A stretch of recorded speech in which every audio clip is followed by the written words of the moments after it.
Welcome to Bose Academic Classes. तो question है, discuss the various issues in the Indian higher education system, suggest some measures to improve it. यानी कि जो Indian higher education system में जो भी समस्याएं हैं उस पर डिस्कस कीजिए और साथ में कुछ मेजर भी बताइए इसको इम्प्रूव करने के। तो क्वेश्चन की शुरुआत में कुछ तड़कती भड़कती लाइन के से मैंने शुरुआत की है आंसर की। देख सकते हैं आप कि education is the weapon by which we can conquer the world. It is a medium through which we can go around via knowledge, skills, behaviour, ethics etcetera. But there are some issues, और कुछ issues मैंने यहाँ पे highlight किए हैं, वो आप देख सकेंगे। जैसा कि हम सब जानते हैं कि यहाँ पर ज़्यादातर मार्क्स ओरिएंटेड स्टडी की जाती है, वो मैंने यहाँ पे डाला है। मार्क्स ओरिएंटेड स्टडी आप देख सकते हैं। There are many exams where marks are considered instead of capability, and because of this students are or to study only for marks rather than knowledge and skills. तो ये point डाला है, इसे highlight किया। उसके बाद लिखा है फिक्स स्ट्रीम के बारे में मैंने। जैसा कि आप सब जानते हैं एक फिक्स स्ट्रीम मिल जाती है जिसमें आपकी साइंस साइड हो गई या फिर आपका कॉमर्स हो गया या आर्ट्स हो गए, जिसकी वजह से कई बच्चे जो है कुछ सब्जेक्ट उन्हें ऐसे छोड़ने पड़ते हैं जो वो पढ़ना चाहते थे, जिसके बारे में न्यू एजुकेशन पॉलिसी में भी बोला गया है ताकि स्टूडेंट्स जो है फ्लेक्सिबल सब्जेक्ट्स ले सकें।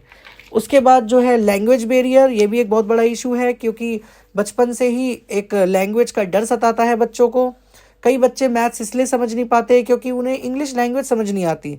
कई बच्चे साइंस इसलिए समझ नहीं पाते क्योंकि उन्हें पहले से ही डर हो जाता है कि यार अभी तक तो मैं किसी और भाषा में पढ़ रहा था, अब सडनली मुझे 11th-12th में साइंस जो है इंग्लिश में ही पढ़नी पड़ेगी। और अगर मैं हिंदी में पढ़ता भी हूँ तो आप जानते होंगे कि जो ट्रांसलेशन है उसमें कहीं ना कहीं प्रॉब्लम आती है।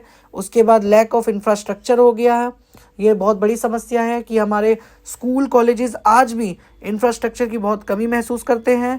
लैक ऑफ फंड्स हो गया और डिजिटल डिवीज़न हो गया। Yes, there are increment in number of mobile phones users and there are online classes which are free, but many students who are poor still do not access to phones and let themselves behind।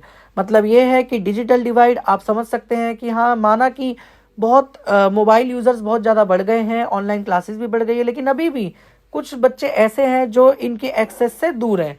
उसके बाद ये सब issues थे। उसके बाद way forward में बोला गया है स्किल और नॉलेज ओरिएंटेड स्टडी होनी चाहिए, है ना। साथ में फ्लेक्सिबल स्ट्रीम होने चाहिए, ये आप पढ़ लीजिएगा। और education in mother tongue language होनी चाहिए और फंड्स को इंक्रीज करना चाहिए। और साथ में आपका जो है टेक्नोलॉजी का इस्तेमाल करना चाहिए। और कंक्लूजन देके मैंने अपने आंसर को ख़त्म किया है। आप एक चीज़ देखेंगे यहाँ पे इंटरेस्टिंग है, जैसे कि मैंने जो जो इशू बताए हैं वे फॉरवर्ड भी मैंने उसी के पॉइंट को हाईलाइट करके बताया है। जैसे कि स्टार्टिंग में मैंने बताया था यहाँ पे कि मार्क्स ओरिएंटेड स्टडी होती है, तो मैंने यहाँ पे बता दिया स्किल और नॉलेज ओरिएंटेड स्टडी होनी चाहिए। लैंग्वेज बैरियर का पॉइंट मैंने इशू में भी डाला था, और लैंग्वेज का मदर टंग लैंग्वेज में एजुकेशन होनी चाहिए, ये मैंने वे फॉरवर्ड में डाला है। और साथ में फंड्स के बारे में भी बताया और टेक्नोलॉजी के बारे में भी बता दिया। तो गाइज आई होप आप लोगों को वीडियो पसंद आई होगी। अगर वीडियो पसंद आई हो तो हमारे चैनल को सब्सक्राइब करें, इस वीडियो को लाइक करें, कमेंट करें, शेयर करें और अपना ध्यान रखें। थैंक यू एंड जय Hind. Like, share, comment and subscribe.